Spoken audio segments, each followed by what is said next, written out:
দিচ্ছি। সম্মানিত উপস্থিতি, আমাদের মাঝে উপস্থিত হয়েছেন শেখ আব্দুল্লাহ বিন আব্দুর রাজ্জাক।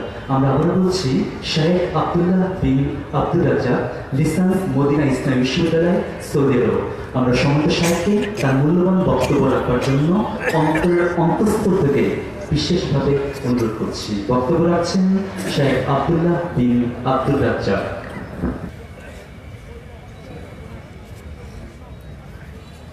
আসসালামু আলাইকুম ওয়া রাহমাতুল্লাহি ওয়া বারাকাতুহু।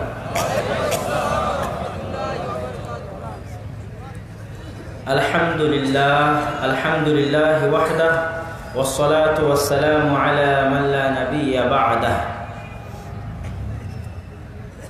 যাবতীয় প্রশংসা, স্তুতি, গুণগান সেই মহাপরাক্রমশালী সত্তার শানে নিয়োজিত, যার অপরিসীম দয়া, সীমাহীন রহমত, অগণিত করুণার বদৌলতে আজকে আমরা দিনাজপুরের বড় মাঠ এই ঈদগাহ ময়দানে পবিত্র কোরআন ও সহিহ হাদিস থেকে কিছু কথা বলা এবং শোনার তৌফিক পেয়েছি, আলহামদুলিল্লাহ। তারপর পরে দরুদ ও সালাম বর্ষিত হোক পৃথিবীর সর্বশেষ এবং সর্বশ্রেষ্ঠ রাসূল আহমদ মুহাম্মদ মুস্তাফা সাল্লাল্লাহু আলাইহি ওয়াসাল্লাম। সম্মানিত উপস্থিতি, আজকে আমার বক্তব্যের বিষয়বস্তু জঙ্গিবাদ ও সন্ত্রাসবাদ। এই বিষয়ে কেন বক্তব্য দিতে চাচ্ছি তার আগে কিছু ভূমিকা বলে নেওয়া দরকার। গতকালকে প্রোগ্রাম ছিল জয়পুরহাট খেতলাল, আর আজকে প্রোগ্রাম আছে এখানে দিনাজপুর বড় মাঠে। এই দুটি প্রোগ্রাম যেন না হয়, হওয়া যেন সম্ভব না হয়, এই মর্মে যত রকমের ষড়যন্ত্র হয়েছে এবং সেই ষড়যন্ত্রগুলোর ক্ষেত্রে যে অভিযোগটা বারবার উত্থাপন করা হয়েছে, সেই অভিযোগ হচ্ছে যে জঙ্গিবাদ।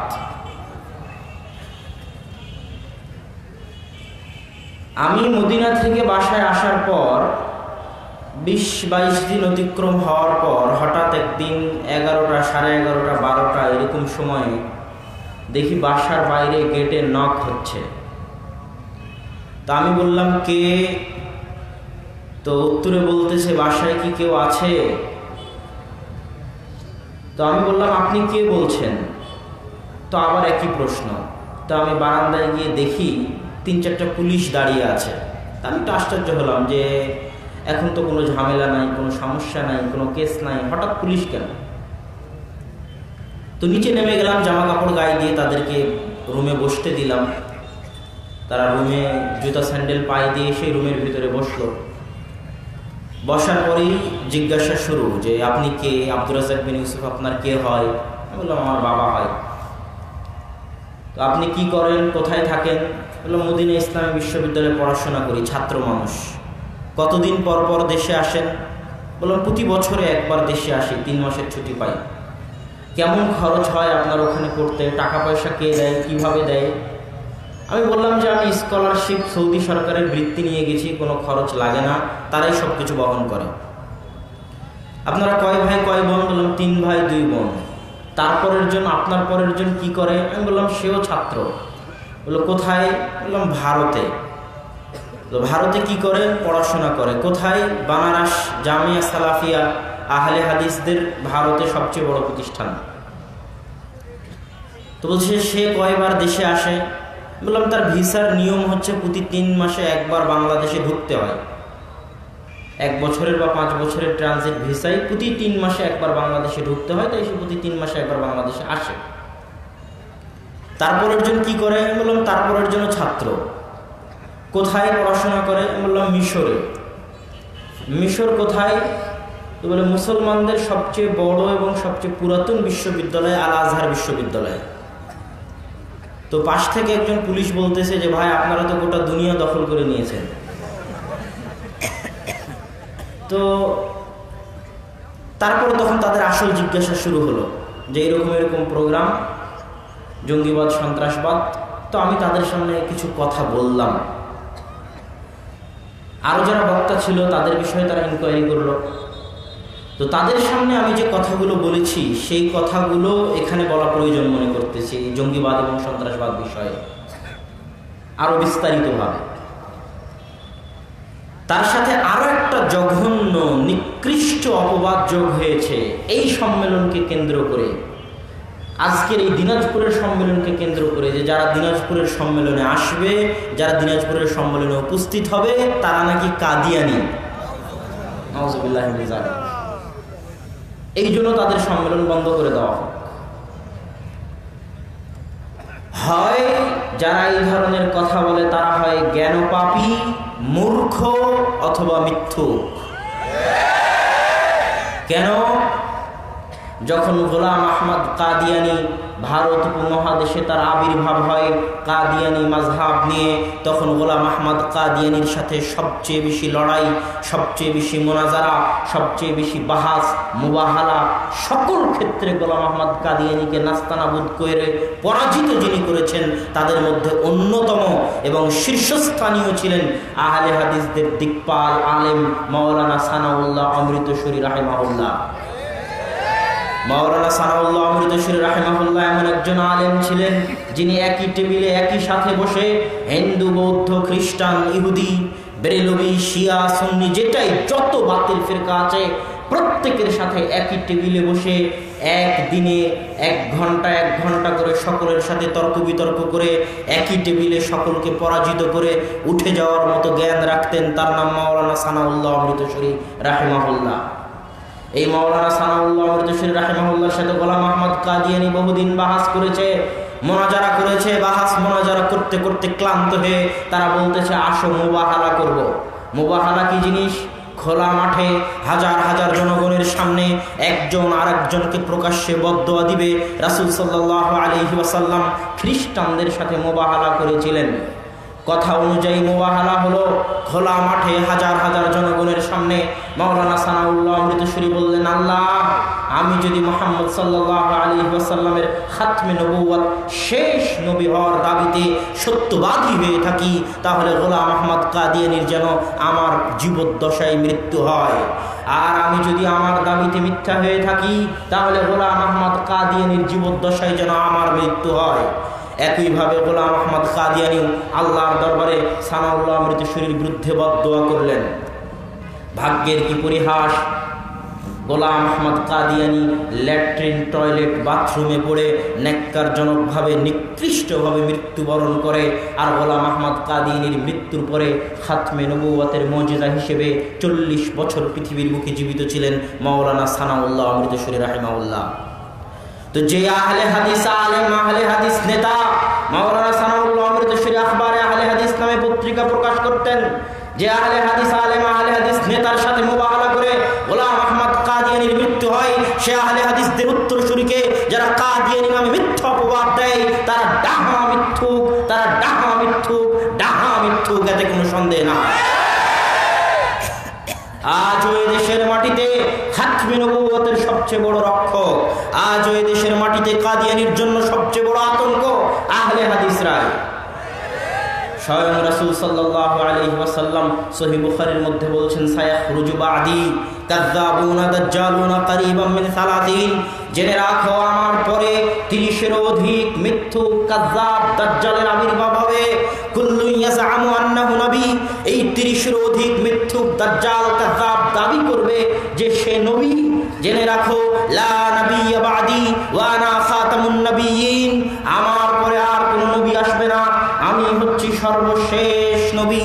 সূরা আহজাবের 40 নম্বর আয়াতে আল্লাহ সুবহানাহু ওয়া তাআলা মুহাম্মদ সাল্লাল্লাহু আলাইহি ওয়াসাল্লামের নাম নিয়ে বলেছেন খাতামুন নবিয়্যিন, সর্বশেষ নবী। সালমান ফারসি রাদিয়াল্লাহু তাআলা আনহু তার ইসলাম ধর্ম গ্রহণের কাহিনী বর্ণনা দিচ্ছেন। সালমান ফারসি হচ্ছেন ওই সাহাবী যিনি খন্দকের যুদ্ধে খন্দক খননের পরামর্শ দিয়েছিলেন। সালমান ফারসি হচ্ছে ওই সাহাবী যিনি 300-350 বছর জীবিত ছিলেন। সালমান ফারসি হচ্ছে ওই সাহাবী যিনি পাদ্রীদের নিকটে যেতেন, গিয়ে তাদের নিকট থেকে দ্বীন গ্রহণ করতেন এবং পাদ্রী মারা গেলে বলতেন আপনার পরে কার নিকটে গিয়ে দ্বীন গ্রহণ করব। এইভাবে সর্বশেষ পাদ্রীকে তিনি বললেন আপনার পরে কার নিকটে গিয়ে দ্বীন গ্রহণ করব। পাদ্রী জবাবে বলল, সায়াখরুজু নাবিয়্যুন ফি আরদিল আরব, অচিরে একজন নবী বের হবে আরব ভূমিতে, বিদিন ইব্রাহিম আলাইহিস সালাতু ওয়াস সালামের দ্বীন নিয়ে। সেই নবীর আলামত হচ্ছে ইউহাজিরু ইলা বাইনাল হাররাতাইন, দুই হাররার মাঝে সেই নবী হিজরত করবে। দুই হাররা কি? হাররা মানে যেখানে পাথর জ্বলন্ত হয়ে পুড়ে কয়লা হয়ে থাকে তাকে বলে হাররা। আজকেও মদিনার পূর্বাঞ্চলের নাম হাররা শারকিয়া, আর মদিনার পশ্চিমাঞ্চলের নাম হাররা আল গারবিয়া। দুই হাররার মাঝামাঝিতে মদিনা অবস্থিত। তো সেই পাদ্রী বলছে, সাইয়ুহাজিরু ইলা বাইনাল হাররাতাইন, দুই হাররার মাঝামাঝি যে শহর অবস্থিত সেই শহরে সেই নবী হিজরত করবে। ওয়ালা ইয়াকুলুস সাদাকা, সেই নবী সাদাকার মাল ভক্ষণ করবে না। ওয়া ইয়াকুলুল হাদিয়া, সেই নবী হাদিয়ার মাল ভক্ষণ করবে। তার আরো একটি আলামত হচ্ছে ওয়া ইয়াকুনু বাইনা কাতিফাইহি খাতমুন নবুওয়াহ, তার দুই কাঁধের মাঝ বরাবর, পিঠের উপরে ঘাড়ের নিচে দুই কাঁধের মাঝ বরাবর তিনি যে সর্বশেষ নবী, তারপরে যে আর কোনো নবী আসবেন না। এই মর্মে আল্লাহর পক্ষ থেকে খাতমে নবুওয়াতের সিল মোহর হিসেবে গোশতপিণ্ড উঁচু হয়ে থাকবে। এটা হচ্ছে সেই নবীর আরেকটি আলামত। সালমান ফারসি রাদিয়াল্লাহু তাআলা আনহু এই নবীর সন্ধানে কৃতদাস হয়ে মদিনায় আসলেন। এক ইহুদির নিকটে বিক্রি হয়ে, গোলাম হয়ে, কৃতদাস হয়ে মদিনায় আসলেন। সালমান ফারসি বলতেছেন, আমি একদিন গোলাম অবস্থায় বাগানে কাজ করতেছি, হঠাৎ আমি শুনলাম মানুষজন একজন নবীর গল্প করতেছে। একজন নবী নাকি মক্কা থেকে হিজরত করে মদিনায় এসেছে। আমি তো এই খবর শুনে কিদ্দান আসকুতা, গাছ থেকে পড়ে যাই আবেগের বশে আমি তাড়াহুড়া করে গাছ থেকে নেমে খোঁজ দিতে লাগলাম কোথায় সে নবী। তারপরে তার খোঁজ পেয়ে গেলাম। ফাজামাতু মা কানা ইনদি, আমার নিকটে যা ছিল তা আমি জমা করলাম, খাবার দাবার, টাকা পয়সা। ওয়া যাহাবতু ইলা রাসূলিল্লাহ, জমা করার পর আল্লাহ রাসূলের দরবারে গেলাম। আল্লাহ রাসূলের দরবারে গিয়ে বললাম, ইয়া রাসূলুল্লাহ, হে আল্লাহর রাসূল, হাদিহি সাদাকাতুন মা কানাত ইনদি, এই হচ্ছে সাদাকার মাল, আমার নিকটে ছিল, আমি আপনার নিকটে নিয়ে এসেছি। কেননা আমি জানি আপনি এবং আপনার সাহাবীরা হচ্ছেন সাদাকার মালের সবচেয়ে বড় হকদার। আমসাকা রাসূলুল্লাহ সাল্লাল্লাহু আলাইহি ওয়াসাল্লাম ইয়াদাহু ওয়া ক্বালা লিস-সাহাবী কুলু, রাসূল সাল্লাল্লাহু আলাইহি ওয়াসাল্লাম সাদাকার মাল ভক্ষণ করলেন না, তিনি সাহাবীদের মাঝে বন্টন করে দিলেন, সাহাবীদেরকে খেতে দিলেন। সালমান ফারসি বললেন, একটা আলামত পেলাম। সালমান ফারসি ফিরে আসলেন, পরের দিন আবার গেলেন, গিয়ে বললেন, ইয়া রাসূলুল্লাহ, হে আল্লাহর রাসূল, রাআইতু কান্নাকা লা তাকুলুস সাদাকা, হে আল্লাহর রাসূল, আমি দেখেছি আপনি সাদাকার মাল ভক্ষণ করেন না, এই জন্য আজকে হাদিয়া নিয়ে এসেছি, এটা আমার পক্ষ থেকে আপনার জন্য হাদিয়া। ফাকালান নবী সাল্লাল্লাহু আলাইহি ওয়াসাল্লাম, আল্লাহর নবী হাদিয়া খেলেন এবং সাহাবীদেরকেও খেতে দিলেন। তারপরে সালমান ফারসি বলতেছেন, এই আলামত পেয়ে গেলাম, এখন একটা আলামত বাকি আছে।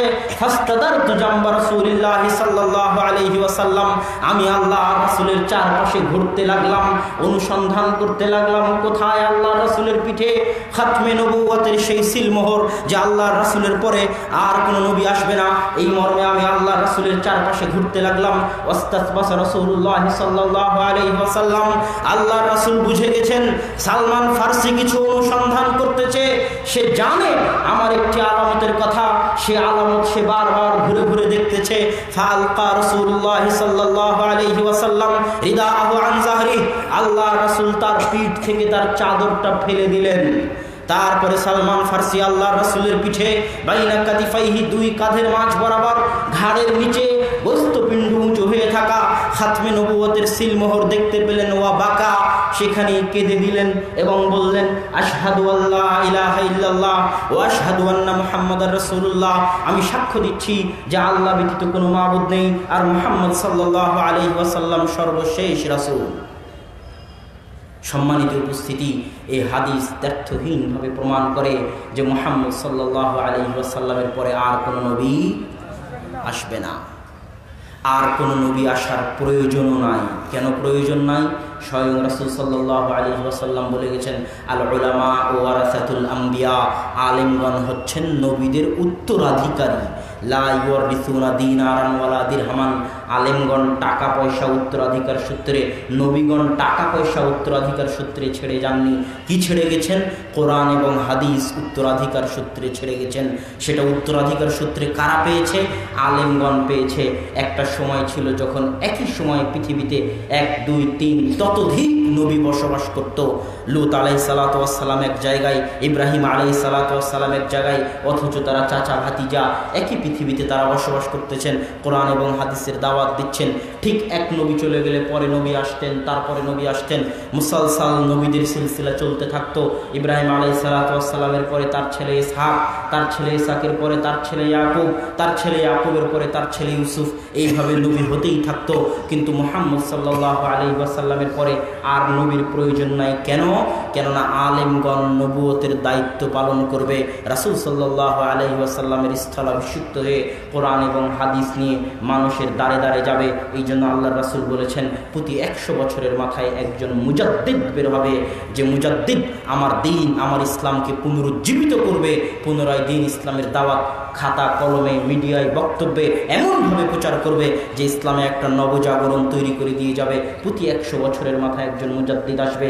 আজ 1400 বছর পরেও ইসলাম টিকে আছে, ইসলাম হারিয়ে যায়নি আলেমদের দাওয়াতের বদৌলতে। এই জন্য এই দিনে আর নবীর প্রয়োজন নাই।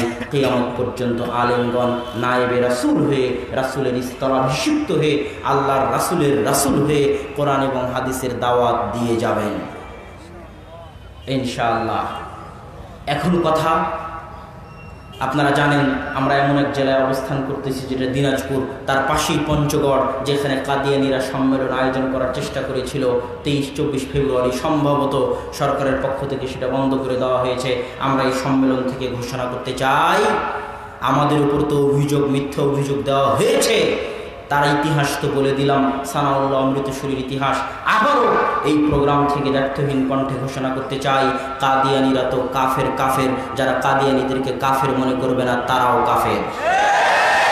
কাদিয়ানীরা তো কাফের। কাফের যারা কাদিয়ানীদেরকে কাফের মনে করবে না, তারাও কাফের। শুধু তাই নয়, আর অদার্থহীন কণ্ঠে বলতে চাই, মানুষ জিজ্ঞেস করে এদেশের মাটিতে আপনারা কাদিয়ানীদেরকে কেন থাকতে দিতে চান না? হিন্দুরা থাকতে পারে, খ্রিস্টান থাকতে পারে, বৌদ্ধ থাকতে পারে, এটা তো একটা স্বাধীন দেশ, এদেশে সব ধর্মের মানুষ বসবাস করবে, এটার নামই তো সহাবস্থান, আর এটা ইসলাম অস্বীকার করে না, তাহলে কেন আপনারা কাদিয়ানীদের থাকতে দিতে চান না?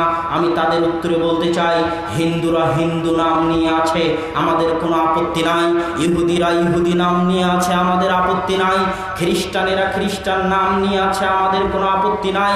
কাদিয়ানীরা কাদিয়ানি নাম নিয়ে কাফের বলে নিজেদেরকে দেশে বসবাস করুক, আমাদের কোনো আপত্তি নাই। কিন্তু আহমদি মুসলিম নাম দিয়ে নিজেদেরকে কাদিয়ানি পরিচয় দিবে না, মুসলিম পরিচয় দিবে, আহমদি মুসলিম পরিচয় দিয়ে এদেশে বসবাস করবে, এর বিন্দুমাত্র সুযোগ নাই। তারা কাদিয়ানি পরিচয় দিয়ে বসবাস করুক, আমাদের কোনো আপত্তি নাই। শুধু তাই নয়, পৃথিবীর 40টিরও অধিক দেশে কাদিয়ানীদেরকে রাষ্ট্রীয়ভাবে কাফের ঘোষণা করা হয়েছে। আমরাও সরকারের নিকটে আবেদন করব যে এদেশেও কাদিয়ানীদেরকে রাষ্ট্রীয়ভাবে কাফের ঘোষণা করা হোক। তারা কাদিয়ানী নাম নিয়ে এদেশে বসবাস করুক, আমাদের আপত্তি নাই। কিন্তু মুসলিম, আহমদি মুসলিম নাম নিয়ে তারা এদেশে বসবাস করবে, এটা এই দেশের 16 কোটি মুসলিম জনগণ সহ্য করবে না। সম্মানিত উপস্থিতি, এবার বক্তব্য সামনে আগায়। জঙ্গিবাদ এবং সন্ত্রাসবাদ। জঙ্গিবাদ এবং সন্ত্রাসবাদের আলোচনার শুরুতে পরপর কয়েকটি হাদিস আপনাদেরকে শোনাবো। সহিহ বুখারীর 5058 নম্বর হাদিস, আবু সাঈদ খুদরি রাদিয়াল্লাহু তাআলা আনহু থেকে বর্ণিত, তিনি বলেন রাসূল সাল্লাল্লাহু আলাইহি ওয়াসাল্লাম বলেছেন, সায়াখরুজু কওমুন, অচিরেই একদল মানুষ বের হবে আমার উম্মতের মধ্যে থেকে, অচিরেই একদল মানুষ বের হবে, তাহকিরুনা সালাতাকুম মা সালাতিহিম ওয়া সিয়ামাকুম মা সিয়ামিহিম ওয়া আমালাকুম মা আমালিহিম, তোমরা তোমাদের সালাতকে তাদের সালাতের সামনে নগণ্য মনে করবে। তারা এত নামাজি হবে, এত পরহেজগার হবে যে তোমরা তোমাদের নামাজ সালাতকে তাদের নামাজ সালাতের সামনে নগণ্য ছোট্ট মনে করবে। ওয়া তাহকিরুনা সিয়ামাকুম মা সিয়ামিহিম, তাদের সিয়ামের সামনে, তাদের রোজার সামনে তোমরা তোমাদের নিজেদের রোজা এবং সিয়ামকে নগণ্য মনে করবে, সামান্য মনে করবে। ওয়া তাহকিরুনা আমালাকুম মা আমালিহিম, তাদের আমলের সামনে, তাদের নেক কাজের সামনে, তাদের ঈমানের সামনে, তাদের পরহেজগারিতার সামনে তোমরা তোমাদের পরহেজগারিতাকে নগণ্য মনে করবে। এটা তাদের আলামত। ইয়াকরাউনাল কুরআন লা ইউজাবিজু হানাজিরাহুম, তারা পবিত্র কোরআন তেলাওয়াত করবে কিন্তু তাদের কণ্ঠনালী অতিক্রম করবে না কোরআন তেলাওয়াত। ইয়ামরুকুনা মিনাদ-দীনি মুরুকাস সাহমি মিনার রামিয়া, তারা দিন থেকে এমনভাবে বের হয়ে যাবে, এই সম্প্রদায় দিন থেকে এমনভাবে বের হয়ে যাবে, এত পরহেজগার হওয়ার পরও, এত নামাজি হওয়ার পরও, এত রোজাদার হওয়ার পরও, যাদের নামাজ রোজা সিয়াম সালাত সিয়ামের সামনে তোমরা তোমাদের সালাত সিয়ামকে কম নগণ্য মনে করবে, তারপরেও তারা দিন থেকে এমনভাবে বের হয়ে যাবে যেমন তীর বের হয়ে যায় ধনুক থেকে। 17 জন সাহাবী 50-এরও অধিক সানাদে এই হাদিস বর্ণনা করেছেন। সহিহ বুখারী 5058 নম্বর হাদিস। আর এক হাদিস শুনেন। একদিন রাসূল সাল্লাল্লাহু আলাইহি ওয়াসাল্লাম গনিমতের মাল বন্টন করতেছেন। গনিমতের মাল বন্টন করতে গিয়ে যুল খুয়াইসিরা নামক একজন ব্যক্তি আল্লাহর রাসূলকে বলছে, ইয়া রাসূলুল্লাহ ইদিল, হে আল্লাহর রাসূল আপনি ইনসাফ করেন। পৃথিবীর সর্বশ্রেষ্ঠ সর্বোত্তম মানুষকে একজন সাধারণ মানুষ বলতেছে আপনি ইনসাফ করেন, আপনি ইনসাফ করতেছেন না। তখন জবাবে আল্লাহ রাসূল বলতেছে, আলাস্তু আহাক্কু আন ইয়াত্তাকিয়াল্লাহ, আসমানের নিচে জমিনের উপর আল্লাহকে যদি সবচেয়ে বেশি কেউ ভয় করে থাকে, আমি মুহাম্মদ আল্লাহকে সবচেয়ে বেশি ভয় করি। মাইয়ুতিল্লাহ ইযা আসাইতু, আমি যদি আল্লাহর বিধান অমান্য করি তাহলে কে আল্লাহর বিধান মান্য করবে? ইনলাম আ'দিল মাইয়া'দিল, আমি যদি ইনসাফ না করি তাহলে কে ইনসাফ করবে? আল্লাহর রাসূলের এই কথা শেষ হয়নি, খালিদ ইবনে ওয়ালিদ বলছে, ইয়া রাসূলুল্লাহ আলা আযরিবু উনুকাহু, হে আল্লাহর রাসূল আমি কি তার গর্দান উড়িয়ে দিব না? আপনি আমাকে অর্ডার দেন যে আপনাকে বলে যে আপনি ইনসাফ করেন না এমন মহাপাপীর গর্দান উড়িয়ে দিব কিনা, এই অর্ডার আমাকে দেন। তখন খালিদ ইবনে ওয়ালিদ কে রাসূল সাল্লাল্লাহু আলাইহি ওয়াসাল্লাম বলছেন, লা লাআল্লাহু ইউসাল্লি, না তাকে হত্যা করো না, হতে পারে সে সালাত আদায় করে। তখন খালিদ ইবনে ওয়ালিদ আল্লাহর রাসূলকে বলছে, ইয়া রাসূলুল্লাহ কাম মিন মুসাল্লিন, কত নামাজি আছে যাদের অন্তরে এক বাইরে এক অন্তরে আরেক। আপনার সামনে নামাজ পড়ে দেখাই যে মুসলমান, কিন্তু ভিতরে ভিতরে কাফের, ইহুদি, খ্রিস্টান, এরকম কত মুসল্লি আছে আপনি তো জানেন না। তখন রাসূল সাল্লাল্লাহু আলাইহি ওয়াসাল্লাম জবাবে বলতেছেন, ইন্নী লাম উমার আন আনকুবা কুলুবান নাস, জেনে রাখো খালিদ বিন ওয়ালিদ, আমি মানুষের অন্তর চিড়ে ফিরে দেখার জন্য আদিষ্ট হইনি, আমাকে আদেশ করা হয়নি যে মানুষের হৃদয় চিড়ে ফিরে দেখো। কেননা মানুষের হৃদয়ে কি আছে তা একমাত্র কে জানে? আল্লাহু আলিমুম বিযাতিস সুদূর, মানুষের অন্তরে কি আছে তা একমাত্র আল্লাহ জানে। আমাকে আদেশ করা হয়েছে বাহ্যিক যা দেখবো তার উপর হুকুম লাগাবো। বাহ্যিক যদি কেউ সালাত পড়ে সে আমার নিকটে মুসলিম, তার ভিতরে কি আছে এটা দেখার জন্য আমাকে আদেশ করা হয়নি। তবে জেনে রাখো খালিদ বিন ওয়ালিদ, সায়াখরুজু মিন জিজি হাদা কওমুন, এই যে যুল খুয়াইসিরা যে আজকে আমাকে বলল যে আমি ইনসাফ করি না, আমাকে ইনসাফ করতে বলতেছে, বেশি পরহেজগারিতা দেখাচ্ছে, বেশি বুঝ দেখাচ্ছে, এই যুল খুয়াইসিরার বংশধর থেকে অচিরেই একদল মানুষ বের হবে, একদল সম্প্রদায় বের হবে, ইয়াকতুলুনা আহলাল ইসলাম ওয়া ইয়াতরুকুনা আহলাল আওথান, যারা মুসলমানদেরকে কাফের ফতোয়া দিয়ে হত্যা করবে, ইহুদি খ্রিস্টানদেরকে হত্যা করবে না, মুসলমানদেরকে কাফের ফতোয়া দিয়ে হত্যা করবে। পাকিস্তানে, বাংলাদেশে, ভারত সহ পৃথিবীর বিভিন্ন মুসলিম রাষ্ট্রে আত্মঘাতী বোমা হামলার নাম করে মুসলমানদেরকে কাফের ফতোয়া দিয়ে হত্যা করবে, ইহুদি খ্রিস্টানদেরকে হত্যা করবে না। এইরকম একজন সম্প্রদায় অচিরেই বের হবে। খালিদ বিন ওয়ালিদ জেনে রাখো, আমি যদি এই সম্প্রদায়কে পাই তাহলে তাদেরকে সামুদ জাতির মতো হত্যা করব। 1653 সহিহ বুখারী। আর একটা হাদিস শুনেন, সহিহ বুখারীর 3611 নম্বর হাদিস। রাসূল সাল্লাল্লাহু আলাইহি ওয়াসাল্লাম বলতেছেন, ইয়াখরুজু ফীকুম কওমুন হুদাসাউল আসনানি ওয়া সুফাহাউল আহলাম, অচিরেই তোমাদের মধ্যে একদল সম্প্রদায় বের হবে যারা বয়সে হবে অল্প, বয়সে নবীন এবং বিবেকে হবে কাঁচা, বয়সে নবীন বিবেকে কাঁচা, বোকা, এইরকম একদল সম্প্রদায় অচিরেই বের হবে। তারা কি করবে? তাদের হচ্ছে এই বৈশিষ্ট্য, তারা মুসলমানদেরকে কাফের ফতোয়া দিয়ে হত্যা করবে। তবে জেনে রাখো, যদি তোমরা তাদেরকে পাও ফাকতুলুহুম, তোমরা তাদেরকে হত্যা করে দিও। ফাইন্না কাতলাহুম আজরু ইয়াউমিল কিয়ামাহ, কেননা এই জঙ্গিদেরকে, এই সন্ত্রাসীদেরকে, যারা মুসলমানদেরকে কাফের ফতোয়া দিয়ে হত্যা করে, তাদেরকে যারা হত্যা করবে তাদের জন্য কিয়ামতের মাঠে নেকি রয়েছে। 3611 নম্বর হাদিস। পর এই 3টি হাদিস রাসূল সাল্লাল্লাহু আলাইহি ওয়াসাল্লাম কি বলতে চাইলেন? এক, তাদের সালাতের সামনে আমাদের সালাত, তাদের পরহেজগারিতার সামনে আমাদের পরহেজগারিতা অনেক নগণ্য মনে হবে। 2, তারা কোরআন তেলাওয়াত করবে কিন্তু কোরআন তেলাওয়াত তাদের কণ্ঠনালী অতিক্রম করবে না। 3, তারা মুসলমানদেরকে কাফের ফতোয়া দিয়ে হত্যা করবে। এই জাতীয় যারা 4, যাদের বয়স হবে অল্প, বিবেকে কাঁচা, বোকা, কম বুদ্ধি, এই জাতীয় যারা, তাদের জন্য রাসূল সাল্লাল্লাহু আলাইহি ওয়াসাল্লাম বললেন তারা দিন থেকে এমনভাবে বের হয়ে যাবে যেমনভাবে ধনুক থেকে তীর বের হয়ে যায়। আমি যদি তাদেরকে পাই তাদেরকে সামুদ জাতির মতো হত্যা করব, তোমরা যদি তাদেরকে পাও তাদেরকে হত্যা করে দিও, কেননা তাদেরকে হত্যা করার মধ্যে নেকি রয়েছে। এই সম্প্রদায় হচ্ছে জঙ্গিরা, এই সম্প্রদায় হচ্ছে সন্ত্রাসী জঙ্গিরা। তাদের কথা সামনে আসতেছি। তাদের যে ভ্রান্ত আকিদা, তাদের যে বাতিল আকিদা, এই বাতিল আকিদার ভিত্তি হচ্ছে 2টি। 1, তারা কবিরা গুনাহগার মুসলমানকে কাফের মনে করে, কবিরা গুনাহগার মুসলমানকে কাফের মনে করে। 2, মুসলিম রাষ্ট্রকে কাফের রাষ্ট্র মনে করে। তাদের এই 2 দলিলের 2 দাবির যুক্তির খণ্ডন করব, দলিল দিয়ে খণ্ডন করব। কাবিরা গুনাহগার ব্যক্তি মুসলমান কেন নয়? কাবিরা গুনাহগার ব্যক্তি কাফের কেন নয়? কাবিরা গুনাহগার ব্যক্তি মুসলমান কাফের কেন নয়? আল্লাহ সুবহানাহু ওয়া তাআলা পবিত্র কোরআনে সূরা তাহরিমের 4 নম্বর আয়াতে বলছেন, ইয়া আইয়ুহাল্লাযীনা আমানু তুবু ইলাল্লাহি তাওবাতান নাসুহা, ও হে ঈমানদারগণ, তোমরা আল্লাহর দরবারে তওবা করো। তওবা কখন করতে হয়?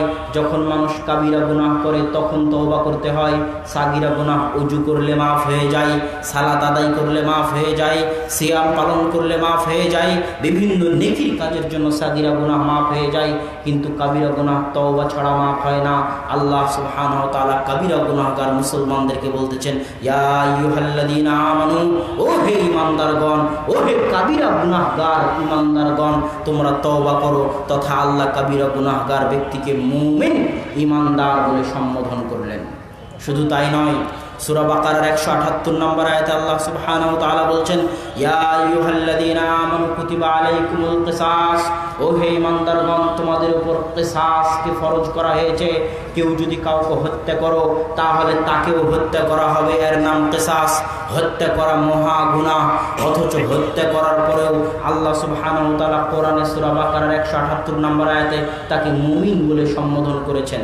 সূরা হুজরাতের 9 নম্বর আয়াতে আল্লাহ সুবহানাহু ওয়া তাআলা বলছেন, ওয়া ইন তাইফাতানি মিনাল মুমিনিনা ইকতাতালু ফাআসলিহু বাইনাহুম, যদি মুমিনদের 2টি দল পরস্পরে যুদ্ধ করে, পরস্পরে লড়াই করে, তাহলে তোমরা তাদের মাঝে মীমাংসা করে দাও, তোমরা তাদের মাঝে ভ্রাতৃত্ব তৈরি করে দাও। খেয়াল করেন, মুমিনদের পরস্পর 2টি দল যুদ্ধ করতেছে, এক মুমিন আর এক মুমিনের গায়ে অস্ত্র উত্তোলন করা হারাম। রাসূল সাল্লাল্লাহু আলাইহি ওয়াসাল্লাম বলেছে, মান হামালা আলাইনা সিলাহা ফালাইসা মিন্না, কেউ যদি আমাদের উপর অস্ত্র উত্তোলন করে সে আমাদের দলের অন্তর্ভুক্ত নয়। রাসূল সাল্লাল্লাহু আলাইহি ওয়াসাল্লাম বলেছে, আল মুসলিমু মান সালিমাল মুসলিম মিন লিসানিহি ওয়া ইয়াদিহি, মুসলিম সেই যার হাত থেকে, যার জিহ্বা থেকে আরেক মুসলিম নিরাপদ। তাহলে মুমিন মুমিনে পরস্পর লড়াই করতেছে, মহা গুনাহ, মহা পাপ করতেছে, তারপর আল্লাহ কোরআনে সূরা হুজরাতের 9 নম্বর আয়াতে তাদেরকে মুমিন বলে সম্বোধন করতেছেন। ওয়া ইন তাইফাতানি মিনাল মুমিনিন, মুমিন বলে সম্বোধন করতেছেন তাদেরকে আল্লাহ সুবহানাহু ওয়া তাআলা।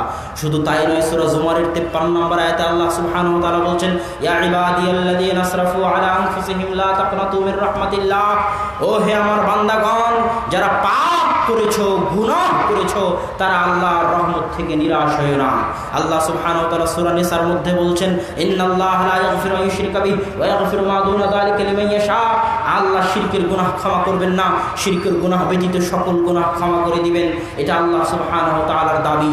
শুধু তাই নয়, যারা কাবিরা গুনাহগার ব্যক্তিকে কাফের বলতে চায় তাদের উদ্দেশ্যে প্রশ্ন, রাসূল সাল্লাল্লাহু আলাইহি ওয়াসাল্লাম কিয়ামতের মাঠে শাফাআত করবেন না করবেন না? রাসূল সাল্লাল্লাহু আলাইহি ওয়াসাল্লাম কিয়ামতের মাঠে শাফাআত করবেন না? এটা রাসূল সাল্লাল্লাহু আলাইহি ওয়াসাল্লামকে অনুমতি দেওয়া হবে প্রথম শাফাআত করার জন্য। রাসূল সাল্লাল্লাহু আলাইহি ওয়াসাল্লাম বলেছেন, কেউ যদি আজানের পরে আর দরুদ এবং আজান শেষের দোয়া পড়ে, লা ওয়াজাবা আলাইয়া শাফাআতি, তার জন্য, আমার জন্য ওয়াজিব হয়ে যায় তার জন্য শাফাআত করা। এই শাফাআত আল্লাহ রাসূল কাদের জন্য করবে? যাদের কোনো হিসাবই নাই, যারা সরাসরি এক চান্সে জান্নাতে যাবে, তাদের শাফাতের কোনো প্রয়োজন নাই। কবিরা গুনাহগার মুসলমান যারা জাহান্নামের আগুনে জ্বলবে, তাদের জন্য আল্লাহর রাসূল শাফাত করবেন। শুধু তাই নয়, স্বয়ং আল্লাহ সুবহানাহু ওয়া তাআলা অঞ্জলি দিয়ে জাহান্নাম থেকে কবিরা গুনাহগার মুমিন, মান কানা ফি কলবিহি হাব্বাতু খারদালিন মিন ঈমান, সহিহ বুখারীর 44 নম্বর হাদিস, যার অন্তরে বিন্দু মাত্র ঈমান আছে, আল্লাহ সুবহানাহু ওয়া তাআলা তাকে জাহান্নাম থেকে বের করে নিয়ে যাবেন। তাহলে কি প্রমাণ করে?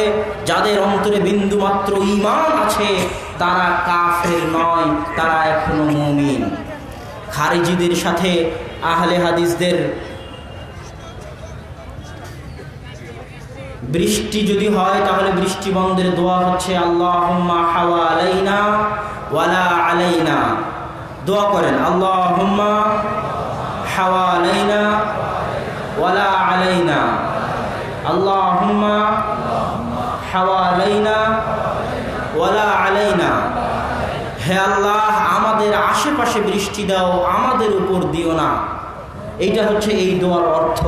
আল্লাহুম্মা হাওয়ালাইনা, হে আল্লাহ আমাদের আশেপাশে বৃষ্টি দাও, ওয়ালা আলাইনা, আমাদের উপর বৃষ্টি দিও না, আমাদের উপর বৃষ্টি দিও না, আমাদের আশেপাশে বৃষ্টি দাও।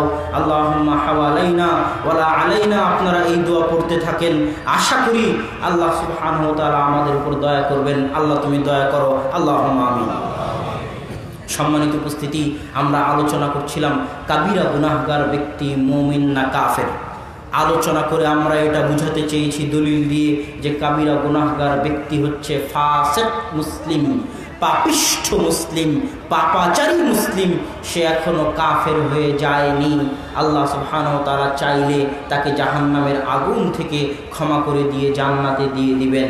তো আমাদের মধ্যে একদল মানুষ আছে যারা মুরজিয়া, যারা বলে যে আরে কালেমা যদি পড়ি, অন্তরে যদি ঈমান থাকে, এই জাতীয় হাদিসগুলো শুনে যে হাদিসগুলো বললাম, তাহলে তো একদিন জাহান্নাম থেকে মুক্তি পাবই, আমলের কি দরকার আছে না? নাই।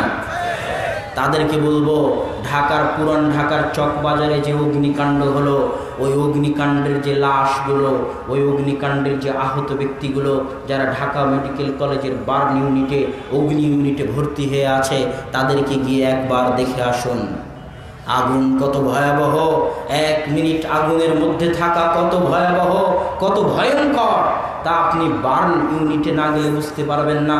আগুনে পুড়ে যাওয়া মানুষের অবস্থা না দেখলে বুঝতে পারবেন না। আল্লাহ যেন আমাদেরকে একদিনও জাহান্নামের আগুনে না রাখেন। আমরা আল্লাহর নিকটে এই দোয়া করি, আল্লাহুম্মা আমিন। এবং তার জন্যই আমাদেরকে আমল করে যেতে হবে। বলছিলাম তারা কাবিরা গুনাহগার ব্যক্তিকে কাফের মনে করে। এখন কাবিরা গুনাহগার মুমিনকে, যে এখনো মুমিন আছে, তাকে কাফের মনে করে যদি কেউ হত্যা করে তার কি হবে? তাকে কাফের মনে করে যদি কেউ হত্যা করে তার কি হবে? আমি কিছু বলবো না। আল্লাহর আয়াত আর আল্লাহর রাসূলের হাদিস শুনুন। সূরা নিসার 93 নম্বর আয়াতে আল্লাহ সুবহানাহু ওয়া তাআলা বলছেন, আমায় ইয়াকতুল মুমিনান মুতাআম্মিদান ফাজাযাউহু জাহান্নাম। কেউ যদি কোনো মুমিনকে ইচ্ছাকৃতভাবে হত্যা করে, কেউ যদি কোনো মুমিনকে হত্যা করে, ফাজাযাউহু জাহান্নাম, তার থাকার জায়গা জাহান্নাম। এতটুকুই যথেষ্ট ছিল বলা। জাহান্নাম এত ভয়াবহ, এত ভয়াবহ যে কারো জন্য জাহান্নাম বলাটাই যথেষ্ট ছিল। কিন্তু রক্ত যে মুমিনের, এই জন্য আল্লাহ সুবহানাহু ওয়া তাআলা ক্ষান্ত হলেন না। তিনি বললেন খালিদান ফিহা।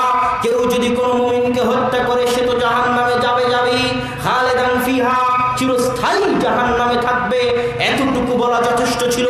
কারো জন্য চিরস্থায়ী জাহান্নামী হওয়া যথেষ্ট ছিল। কিন্তু রক্ত যে মুমিনের, এই জন্য আল্লাহ সুবহানাহু ওয়া তাআলা ক্ষান্ত হলেন না। তিনি বললেন ওয়াগাদিবাল্লাহু আলাইহি, আল্লাহ তার উপর রাগান্বিত। আল্লাহর রাগান্বিত হওয়াটাই যথেষ্ট ছিল। কিন্তু রক্ত যে মুমিনের, এই জন্য আল্লাহ থামলেন না। আল্লাহ বললেন ওয়ালাআনাহু, আল্লাহর অভিশাপ তার উপর বর্ষিত হোক। আল্লাহর অভিশাপ বর্ষিত হওয়া যথেষ্ট ছিল। কিন্তু রক্ত যে মুমিনের, এই জন্য আল্লাহ থামলেন না। আল্লাহ বললেন ওয়া'আদাল্লাহু লাহু আযাবান আযীমা, আল্লাহ তার জন্য ভয়ঙ্কর কঠিন মহাশাস্তি প্রস্তুত করে রেখেছেন। একাধারে লাগাতারে আল্লাহ 5টি বিষয় বলে গেলেন সূরা নিসার মধ্যে। কেউ যদি আমার মুমিন বান্দাকে হত্যা করে, তার থাকার জায়গা জাহান্নাম, সে চিরস্থায়ী জাহান্নামে থাকবে। আমি আল্লাহ তার উপর রাগান্বিত, তার উপর আল্লাহর অভিশাপ। ওয়া'আদাল্লাহু লাহু আযাবান আযীমা, আল্লাহ তার জন্য কঠোর ভয়াবহ ও কঠিন শাস্তি প্রস্তুত করে রেখেছেন। কত কঠিন একজন মুমিনকে হত্যা করা।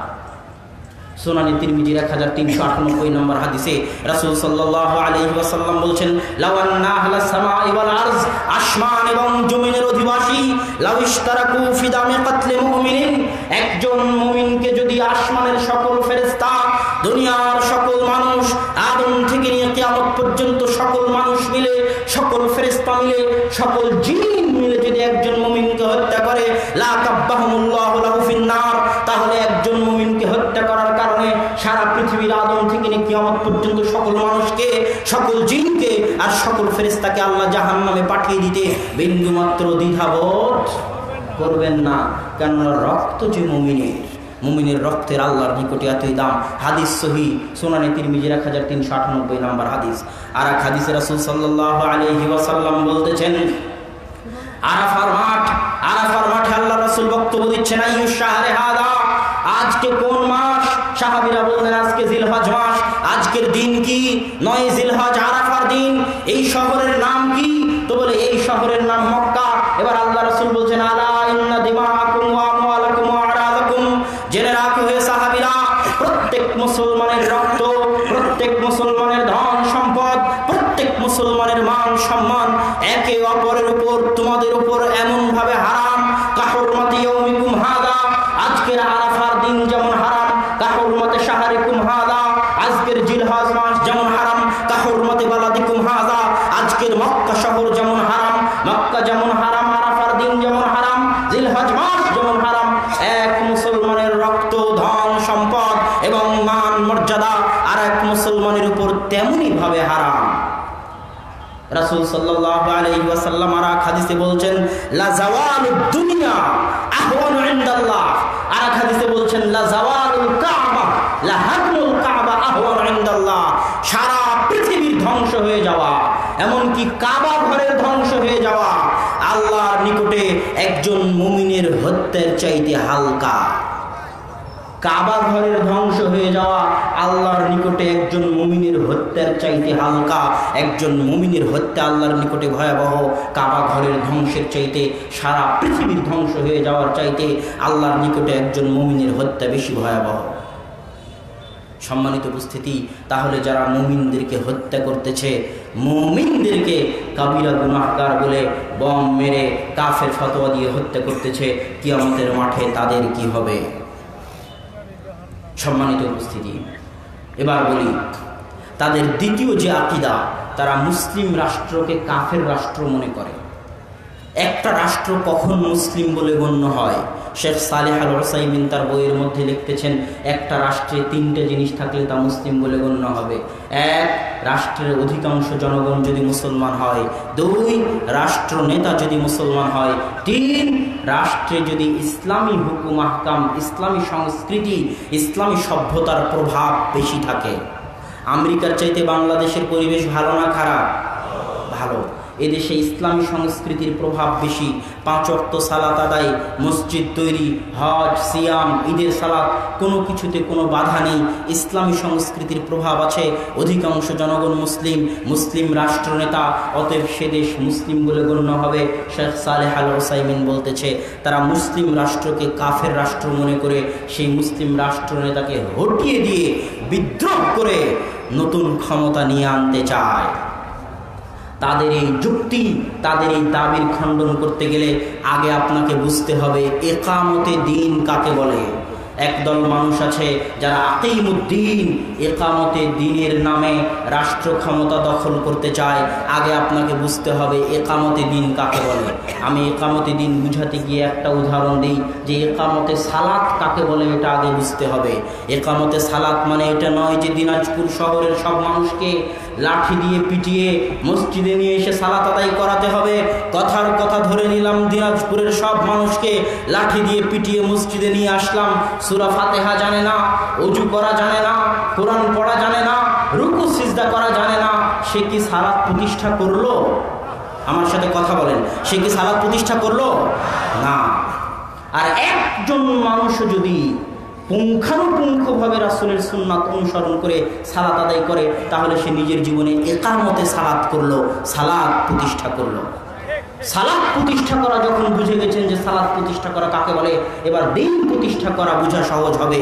দিন প্রতিষ্ঠা করা মানে হচ্ছে সকাল থেকে সন্ধ্যা পর্যন্ত, মাথার চান্দি থেকে পায়ের পাতা পর্যন্ত, জীবনের শুরু থেকে নিয়ে মৃত্যু পর্যন্ত প্রত্যেক পদক্ষেপে পবিত্র কোরআন এবং সহিহ হাদিসের যাবতীয় হুকুম আহকামের নিজের জীবনে বাস্তবায়ন করার নাম হচ্ছে ইকামতে দ্বীন। এর নাম ইকামতে দ্বীন। আর একদল মানুষ ইকামতে দ্বীনের নামে ইকামতে দ্বীনের লঙ্ঘন করতেছে, দিন প্রতিষ্ঠার নামে দিনের বিধানের লঙ্ঘন করতেছে, ইকামতে দ্বীনের নামে ইকামতে দ্বীনকে লঙ্ঘন করতেছে। কিভাবে? ইকামতে দ্বীন মানে যখন বুঝে গেছেন যে দিনের সব হুকুম আহকাম মানা। দিনের একটা হুকুম আহকাম হচ্ছে যে ইমানের 70টা শাখা আছে, ওয়াদনাহা ইমাতাতুল আযা, সর্বনিম্ন শাখা হচ্ছে রাস্তায় কোনো কষ্টদায়ক বস্তু থাকলে সেটাকে দূরে সরিয়ে ফেলা। এই হাদিস প্রমাণ করে যে হরতাল করা হারাম। কথা বুঝতে পারছেন? তাহলে হরতাল যদি করি তাহলে আমি ইকামতে দ্বীনের লঙ্ঘন করলাম, দ্বীনের একটা হুকুম মানলাম না, ইকামতে দ্বীনের লঙ্ঘন করলাম। কিভাবে ইকামতে দ্বীনের লঙ্ঘন করে ইকামতে দ্বীন হতে পারে?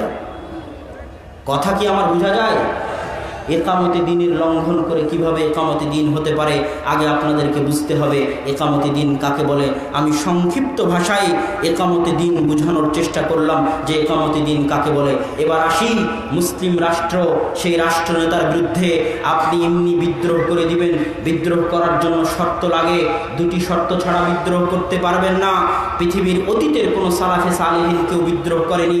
আহমদ বিন হাম্বলের যুগে মুতাজিলা বাদশাহ বলেছিল, খলিফা বলেছিল কোরআন আল্লাহর বাণী নয়, যে বলবে কোরআন আল্লাহর বাণী নয় সে কাফের।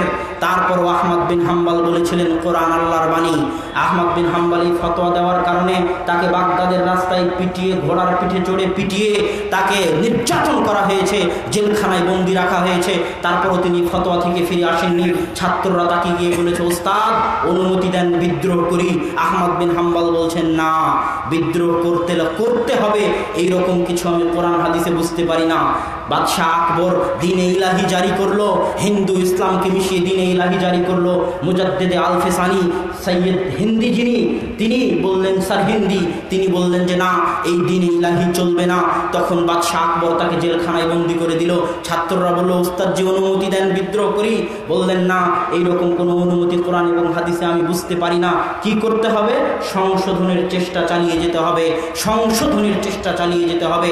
আরও একটা জিনিস আপনাকে এখানে বুঝাই, মনে রাখবেন যাকাত ফরজ। আমি গরিব মানুষ, মিসকিন মানুষ, এখনো আমার উপর যাকাত ফরজ হয়নি। তার মানে কি আমি চুরি করে, ডাকাতি করে, বাটপারি করে অত টাকা হাসিল করব যেন আমার উপর যাকাত ফরজ হয়? প্রশ্ন আমার স্পষ্ট। যাকাত ফরজ, কিন্তু আমার কাছে যাকাত ফরজ হওয়ার মতো টাকা নাই। এখন আমি নিজের উপর জোর করে যাকাত ফরজ করার জন্য চুরি, ডাকাতি, বাটপারি করে নিসাব পরিমাণ সম্পদের মালিক হতে চাই যাতে আমার উপর যাকাত ফরজ হয়। এইরকম পাগলামি ইসলাম সমর্থন করে না। তাহলে ইকামতে দ্বীন কার উপর ফরজ? এই বিশ্বের 56-57টি মুসলিম রাষ্ট্রের প্রত্যেক রাষ্ট্রপ্রধানের উপর ফরজ যে তারা কোরআন এবং হাদিস অনুযায়ী তাদের দেশ চালাবে। যদি রাষ্ট্রপ্রধানরা কোরআন এবং হাদিস অনুযায়ী দেশ না চালায়, কিয়ামতের মাঠে তাদেরকে জবাবদিহি করতে হবে। কেউ পার পেয়ে যেতে পারবে না, যত বড় শক্তিশালী হোক, যত বড় ক্ষমতাধারী হোক। কেন তার দেশে ক্ষমতা থাকার পরও সে কোরআন এবং হাদিস এর আইন বাস্তবায়ন করেনি? এর জবাব কিয়ামতের মাঠে দিয়ে যেতে হবে। কিন্তু আমার উপর ফরজ নয়, আমি এখনো রাষ্ট্র ক্ষমতা পাইনি, তো নিজের উপর ফরজ করার জন্য জোর করে রাষ্ট্র ক্ষমতা দখল করব, অন্যায়ভাবে জোর করে যাকাত ফরজ করার জন্য নিসাব পরিমাণ সম্পদের মালিক হতে যাব, এইরকম পাগলামি ইসলাম সমর্থন করে না। অত্যন্ত সংক্ষিপ্ত সময়, তাই দ্রুত বোঝানোর চেষ্টা করতেছি। তারপরের কথা, যদি বোঝা যায় যে রাষ্ট্রনেতা কাফের, কুফরে বাওয়াহ, স্পষ্ট কাফের হয়ে গেছে, তাহলে কি তার বিরুদ্ধে বিদ্রোহ করা যাবে কিনা? তখনও শর্ত আছে। কি শর্ত? বিদ্রোহ করে উল্টিয়ে ফেলার মতো ক্ষমতা থাকা লাগবে। যদি ক্ষমতা না থাকে তাহলে কাফের হলেও তার আনুগত্য করতে হবে। উদাহরণ, ক্ষমতা নাই তারপরও বিদ্রোহ করেছেন, কি হয়েছে? লিবিয়াতে দেখেন। ক্ষমতা নাই তারপরও বিদ্রোহ করেছেন, কি হয়েছে? সিরিয়াতে দেখেন। ক্ষমতা নাই তারপরও বিদ্রোহ করেছে, কি হয়েছে? ইয়েমেনে দেখেন। ক্ষমতা নাই তারপরও বিদ্রোহ করেছে, কি হয়েছে? মিশরে দেখেন। ক্ষমতা নাই তারপরও বিদ্রোহ করেছে, কি হয়েছে? আলজেরিয়াতে দেখেন। এই কয়টা দেশে এই খারেজিদের আকীদার কারণে, এই জঙ্গিদের আকীদার কারণে প্রতিষ্ঠিত সরকারের বিরুদ্ধে বিদ্রোহ করতে গিয়ে যত মুসলিম হত্যা হয়েছে, যত মুসলিম মা এবং পুরুষের রক্ত ঝরেছে, পিতা মাতার রক্ত ঝরেছে, যত সন্তান এতিম হয়েছে, আল্লাহে আল্লাহর কসম আমেরিকা ইসরায়েল এত মুসলমানকে হত্যা করেনি। এটা হচ্ছে ভুল চিন্তাধারা, আপনাকে আমাকে বুঝতে হবে। সম্মানিত উপস্থিতি, আমি বক্তব্য সংক্ষিপ্ত করতে যাচ্ছি। বক্তব্য সংক্ষিপ্ত করতে গিয়ে আরেকটি জরুরি কথা, যে ঠিক আছে মানলাম, কিন্তু কাফেরদেরকেও হত্যা করার নিয়ম আছে। আপনি আমেরিকায় গিয়ে একটা কাফেরকে হত্যা করে দিলেন, ইসরায়েলে গিয়ে একটা কাফেরকে হত্যা করে দিলেন, কাফেরও আপনার নিকটে 4 অবস্থায় নিরাপত্তা পাবে। ইসলাম পাগলের ধর্ম নয়। এক, যখন এমন রাষ্ট্রের কাফের, যে রাষ্ট্রের সাথে মুসলিম খেলাফতের, ইসলামিক খেলাফতের চুক্তি আছে, চুক্তি হয়েছে ইসলামিক খেলাফতের সাথে, মুসলিম রাষ্ট্রের সাথে, তখন এই চুক্তিবদ্ধ রাষ্ট্রের কোনো কাফেরকে আপনি হত্যা করতে পারবেন না। আল্লাহ রাসূল বলেছে, মান কাতালা মুআহিদান লাম ইয়ারহ রায়হাতাল জান্নাহ। কেউ যদি কোনো চুক্তিবদ্ধ দেশের ইসলামিক খেলাফতের সাথে, যার সাথে আমি মুহাম্মদ চুক্তি করেছি, আমার পরের খলিফারা চুক্তি করবে, এইরকম চুক্তিবদ্ধ কোনো রাষ্ট্রের সাথে যদি সেই রাষ্ট্রের কোনো নাগরিককে যদি কেউ হত্যা করে, লাম ইয়ারহ রায়হাতাল জান্নাহ, সে জান্নাতের গন্ধ পর্যন্ত পাবে না।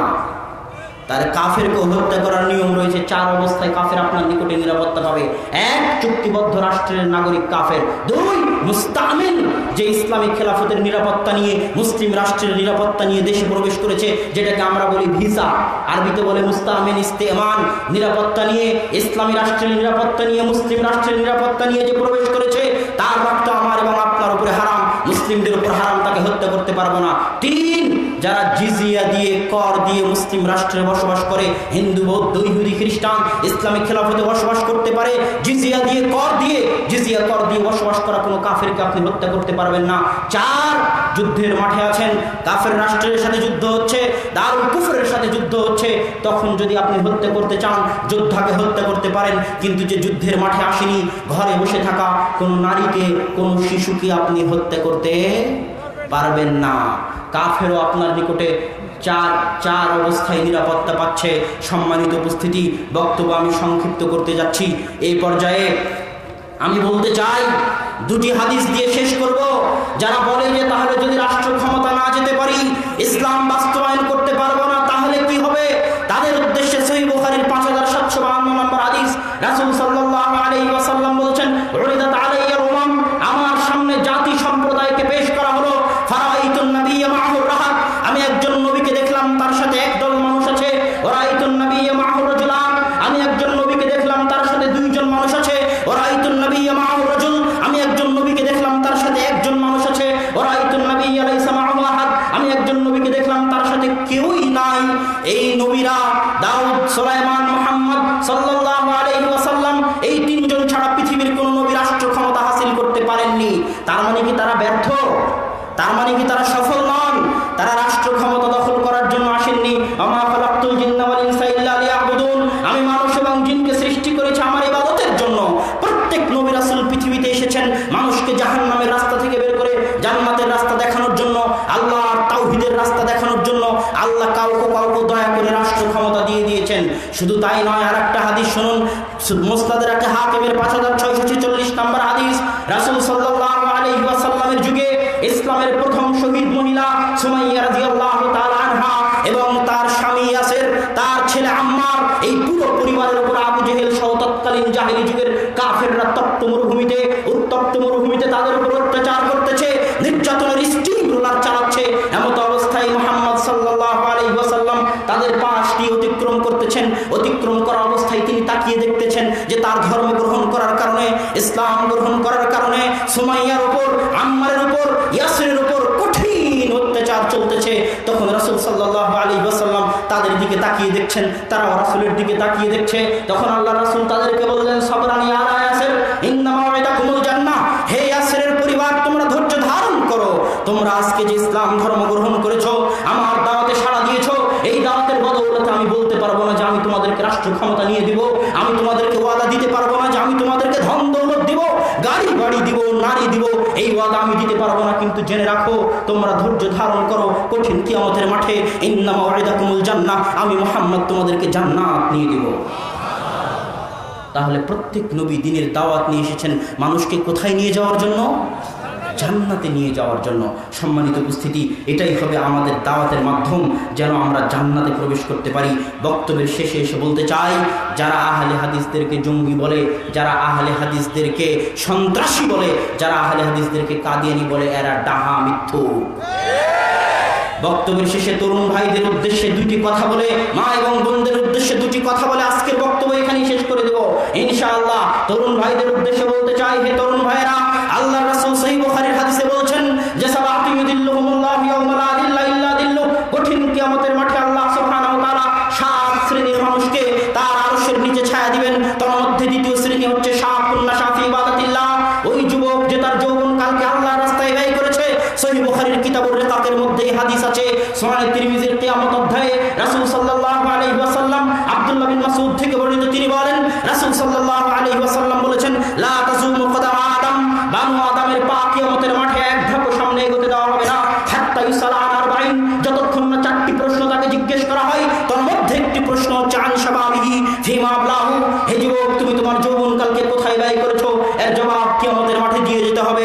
মদ, নারী, গাঞ্জা, মাদক, জুয়া এগুলো নিয়ে ব্যস্ত থেকে, গণতান্ত্রিক জঘন্য রাজনীতির নামে ব্যস্ত থেকে দেশ এবং জাতির বোঝা হয়েছো কিনা, না আল্লাহর রাস্তায় দাওয়াতি কাজ করেছো? এই জবাব কিয়ামতের মাঠে দিতে হবে। আজকে আমাদের যুব সমাজ আমাদের জন্য বোঝা হয়ে গেছে। আজকে আমাদের যুব সমাজ মদ, জুয়া, নারীতে ব্যস্ত, বিপিএল এর জুয়ায় ব্যস্ত, ক্রিকেট খেলায় ব্যস্ত।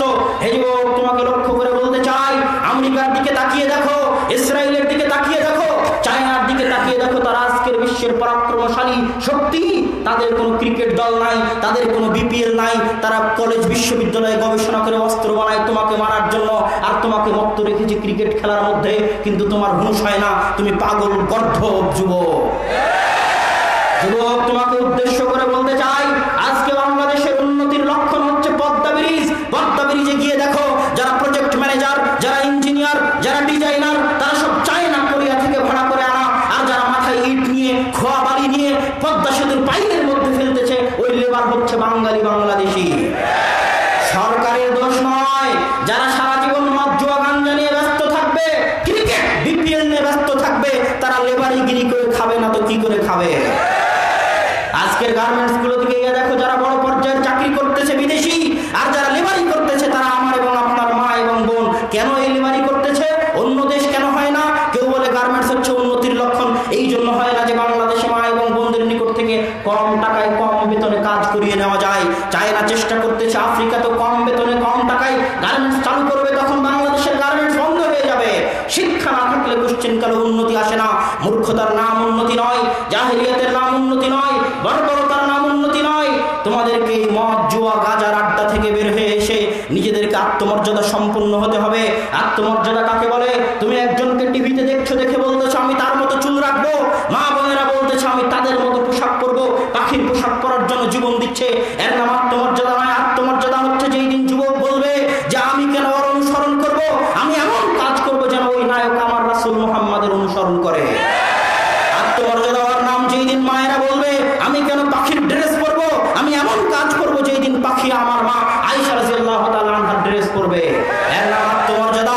যুবক, সময় নষ্ট করে আরেকজনকে টিভিতে দেখে নিজেকে ছোট করিও না, নিজের সময় কম মূল্যায়ন করিও না। তুমি এমন কাজ করো যেন দুনিয়াবাসী তোমাকে একদিন টিভিতে দেখে, এর নাম আত্মমর্যাদা। আজ যুব সমাজ ধ্বংস হয়ে গেছে, তার সাথে সাথে মা বোনেরা যাচ্ছে ধ্বংস হয়ে। মা এবং বোনদের উদ্দেশ্যে কিছু কথা বলে বক্তব্য শেষ করব।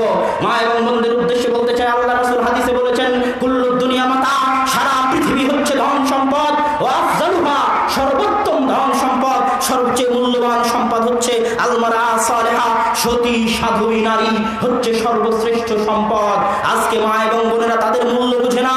বাজারে যেমন গরু ছাগল বিক্রি হয়, বাজারে যেমন ধান গম চাউল বিক্রি হয়, সেভাবে আজকে মা এবং বোনেরা তাদের চেহারা এবং শরীর বাজারে বিক্রি করতেছে। বাণিজ্য মেলায় যান, টিভি অ্যাড খুলুন, বিমানে উঠেন, যে যেখানে চাকরি করতেছে সেখানে শুধু চেহারা দেখানোর বিনিময়ে সে চাকরি করতেছে। যার চেহারা যত সুন্দর তাকে তত টাকার বিনিময়ে অ্যাডে নেওয়া হয়েছে। মা এবং বোনদের আত্মমর্যাদা কোথায় হারিয়ে গেছে? মা এবং বোনদের উদ্দেশ্য করে বলতে চাই, হে মা এবং বোন, আপনি আত্মমর্যাদা ফিরিয়ে আনুন। আপনাকে কিয়ামতের মাঠে জবাব দিতে হবে। আব্বু বক্তব্যের মধ্যে বলে থাকে যে পাগলিও বাচ্চা জন্ম দিতে পারে, জন্ম দিতে পারলেই মা হওয়া যায় না, জন্ম দিতে পারলেই পিতা হওয়া যায় না। পাগলও জন্ম দিতে পারে, জন্ম দেওয়ার পরে দায়িত্ব আছে, সেই দায়িত্ব পালন করতে হবে। আপনি যদি স্টার জলসা জি বাংলা চালু করে বসে থাকেন, আপনার সন্তান যদি কান্না করে আর তাকে মোবাইলের গান চালু করে দিয়ে কান্না বন্ধ করেন, তো এই সন্তান ভবিষ্যতের উচ্চ বদমাশ বাটপার হবে না তো কে হবে? এর জন্য আপনাকে জবাব দিতে হবে হে মা এবং বোন। দুনিয়াতেও আপনাকে জবাব দিতে হবে। দুনিয়া যেই দিন আপনার সন্তানকে গালি দিবে, সেই দিন তার মাকেও গালি দিবে, আর কিয়ামতের মাঠেও আল্লাহ ধরবে। মানুষ বলে যে আমার মেয়ে বাড়িতে বেকার বসে আছে, আমার স্ত্রী বাড়িতে বেকার বসে আছে। আমি বলতে চাই আল্লাহ আল্লাহর কসম, আল্লাহ আল্লাহর কসম, আল্লাহ আল্লাহর কসম, দুনিয়ার মানুষ জেনে রাখো, আসমানের নিচে জমিনের উপরে কেউ যদি বলে সবচেয়ে কঠিন কাজ পারমাণবিক বোম তৈরি করা, কেউ যদি বলে আসমানের নিচে জমিনের উপরে সবচেয়ে কঠিন কাজ চন্দ্র মঙ্গল গ্রহে যাওয়া, কেউ যদি বলে আসমানের নিচে জমিনের উপরে সবচেয়ে কঠিন কাজ 1000 তলা বিল্ডিং তৈরি করা, আমি বলবো আল্লাহর কসম, আসমানের নিচে জমিনের উপরে সবচেয়ে কঠিন কাজ হচ্ছে একজন ছোট্ট শিশুকে সৎ মানুষ রূপে গড়ে তোলা। কত কঠিন কাজ একবার করে দেখেন। এই কঠিন কাজের চাকরি আল্লাহ আপনাকে দিয়েছে হে মা এবং বোন। আল্লাহকে ভয় করুন, আত্মমর্যাদাশীল হন, নিজের শরীর নিজের চেহারা দুনিয়াবাসীকে দেখেন না, হেফাজত করেন। আল্লাহ আপনার হেফাজত করবেন যেভাবে আল্লাহ ইব্রাহিমের স্ত্রী সারার হেফাজত করেছিলেন। যখন ইব্রাহিম সারা রাস্তা দিয়ে হেঁটে যাচ্ছে, পাশে যখন বাদশা কাফের বাদশা তাদেরকে আটকিয়ে দিয়েছে, সারাকে বন্দী করে নিয়ে গেছে, সারার সাথে খারাপ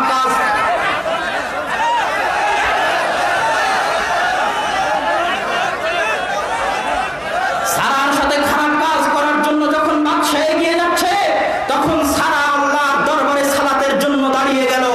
যখনই মুহাম্মদ সাল্লাল্লাহু আলাইহি ওয়াসাল্লাম বিপদে পড়তেন, তখনই তিনি আল্লাহর দরবারে সালাত আদায় করার জন্য দাঁড়িয়ে যেতেন। কেননা আল্লাহকে পাওয়ার সবচেয়ে বড় মাধ্যম, সবচেয়ে মহা মাধ্যম, সবচেয়ে সহজ মাধ্যম হচ্ছে সালাত। সারা আল্লাহর দরবারে সালাতে দাঁড়িয়ে গেলেন। দাঁড়িয়ে গিয়ে আল্লাহকে বললেন, আল্লাহ আমি চিরজীবন আমার এই সম্পদ, আমার এই শরীর, আমার এই চেহারার হেফাজত করেছি, আমার স্বামী ছাড়া আর কাউকে কোনোদিন দেখতে দেইনি। আল্লাহ আজকে এই জালেম বাদশা আমার এই চেহারা আমার শরীর ভোগ করতে চাই, আমি আমার এই আমানতের খেয়ানত করিনি। আল্লাহ আজকে তুমি আমার এই আমানতকে রক্ষা করো, আজকে আমি অসহায়, আজকে আমাকে রক্ষা করার দায়িত্ব তোমার। আল্লাহ সাথে সাথে ওই জালেম বাদশার হাত পা অবশ করে দিলেন। মা এবং বোন, আপনাকে বলতে চাই, পর্দা করুন, হৃদয় থেকে পর্দা করুন। আপনার মুখ দিয়ে যেটা বের হবে আল্লাহ সেটা বাস্তবায়ন করবে। আপনি আল্লাহর এত নিকটে পৌঁছে যাবেন, এত কাছে পৌঁছে যাবেন। মা এবং বোনদের উদ্দেশ্যে, যুবক ভাইদের উদ্দেশ্যে পবিত্র কোরআন এবং সহিহ হাদিস মেনে চলার, পবিত্র কোরআন এবং সহিহ হাদিস অনুযায়ী নিজের জীবন গড়ার এবং নিজের সন্তানদেরকে মানুষ করার, নিজের পরিবারকে মানুষ করার দাবি রেখে আমি আমার বক্তব্য শেষ করতে যাচ্ছি। বক্তব্য শেষ করার আগে আরো একটি ছোট্ট কথা, যদিও হয়তো মুজাফফর ভাইয়ের বক্তব্যের পরে আমি আবার আপনাদের সামনে কিছু কথা বলতে পারি, তবে তার আগে ছোট্ট দুটি কথা। সেটি হচ্ছে যে আমার জন্য দোয়া করবেন, আব্বুর জন্য দোয়া করবেন। আমি খাকসার বান্দা মিন্নাতুল বারী বাংলা ভাষায় সহিহ বুখারীর সর্বপ্রথম ব্যাখ্যা গ্রন্থ হয়তো বইয়ের স্টলগুলোতে বা গাড়িতে কোথাও পেতে পারেন। এই বইটি আপনারা ক্রয় করবেন। মাসিক আল ইতিসামে 2য় খণ্ড নিয়মিত পর্ব আকারে প্রকাশ হয়, সেখান থেকে 2য় খণ্ড পড়তে পারেন। আর আমি আপনাদের সামনে বক্তব্য দিতে নয়, দোয়া চাইতে এসেছি। আমার জন্য দোয়া করবেন, আল্লাহ যেন আমাকে তার দ্বীনের খাদেম হিসেবে, তার রাসূলের হাদিসের খাদেম হিসেবে কবুল করে। আল্লাহুম্মা আমিন। এই বলে আমি আমার বক্তব্য শেষ করছি। আসসালামু আলাইকুম ওয়া রাহমাতুল্লাহি ওয়া বারাকাতুহু।